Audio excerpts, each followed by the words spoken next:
안녕하세요. 저는 남편과 결혼한 지 올해로 7년째 접어들었습니다. 연애를 4년 정도 했고, 그리고 결혼을 했습니다. 결혼을 하고 난 후 남편은 점점 나약해지더라고요. 3개월 이상 다닌 회사가 없었고, 결혼하기 전 빚이 있었는데 그게 갑자기 2천만 원이나 여기저기서 또 튀어나왔습니다. 부모님이 처음부터 워낙에 반대하신 결혼이라 저는 잘 사는 모습을 보여드리기 위해 하루도 편히 쉬지 않고 일을 해야만 했습니다. 아이가 생기지 않아 눈물도 많이 흘리다가 결혼한 지 3년 만에 드디어 아이를 가지고 저와 똑 닮은 아들을 낳았어요. 산후조리 하느라 2개월 정도 집에서 쉬었는데 남편은 그게 불만이라고 했습니다. 같이 힘들어야 하지 않냐고, 왜 자기만 돈을 벌어야 하냐고 했죠. 그 말에 결국 전 눈물을 머금고 100일도 채 되지 않은 아이를 놀이방에 맡기고 다시 생활 전선으로 뛰어들었습니다. 남편이 이리저리 마음을 못 잡고 회사를 갈아치우는 바람에 빵꾸 나는 생활비는 고스란히 다시 빚으로 돌아왔습니다. 엄마한테 빌리고 막내 동생한테 얘기해서 빌리고 솔직히 정말 비참하게 살았습니다. 다음 달이면 빚도 어느 정도 정리가 되고 그땐 적금도 들고 친정 식구들에게 진 신세를 보답해야겠다 굳게 다짐했지만 남편이 다시 예상 못한 일을 저질러 버리고 말았습니다. 작년 10월에 새로 들어간 식당이 있었어요. 그런데 그곳에서 아무래도 여자가 생긴 눈치였습니다. 집에 안 들어오는 날도 허다했고 뻔한 거짓말을 늘어놓더라고요. 어쩌다가 저와 말다툼이라도 벌이는 날이면 왜 자기를 의심하냐고, 자기를 못 믿어서 저와 같이 살기 싫다고. 그때까지만 해도 그 사람에게 제가 미련이 남았었나 봅니다.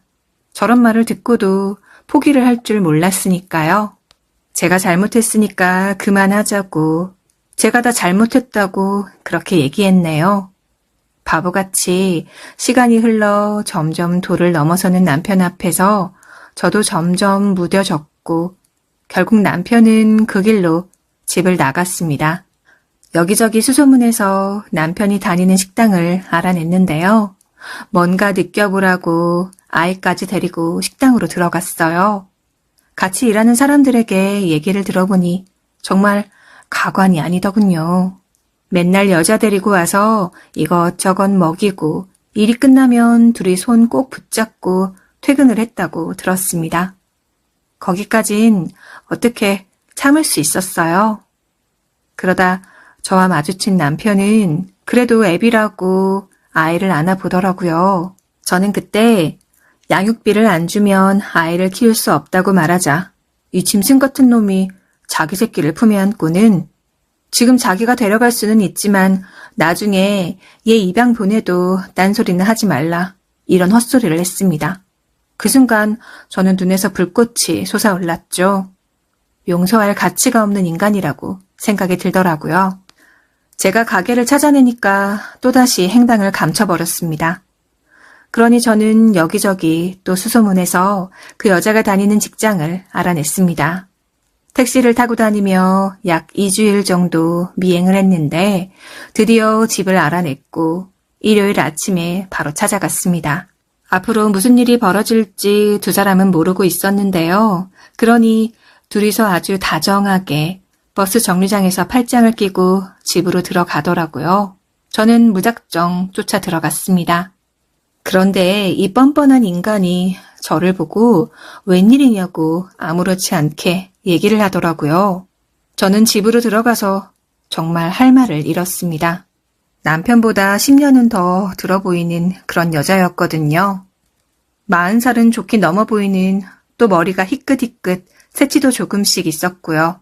둘이 얼마나 다급하게 살림을 차렸는지 집안에는 냉장고와 TV조차 없었습니다. 그 여자 자식으로 보이는 아이와 또 제 아이 사진을 나란히 걸어놓고 살고 있더라고요. 저는 더 이상 제 자식이 사진으로 남아 그 더럽고 추접한 곳에 있는 게 싫어서 일단 사진부터 떼어버렸습니다. 그리고 천천히 추궁을 하기 시작했죠. 남편도 이런 제 모습에 놀라는 눈치였어요. 말이 안 통해서 이날 남편의 싸대기를 정말 사정없이 때렸습니다.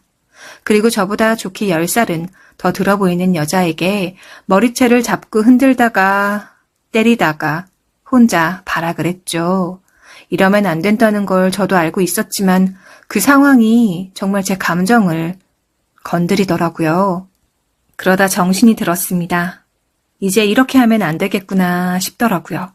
그러면 저도 이 더러운 인간들과 같은 인간이 되겠구나 싶은 생각이 들었죠.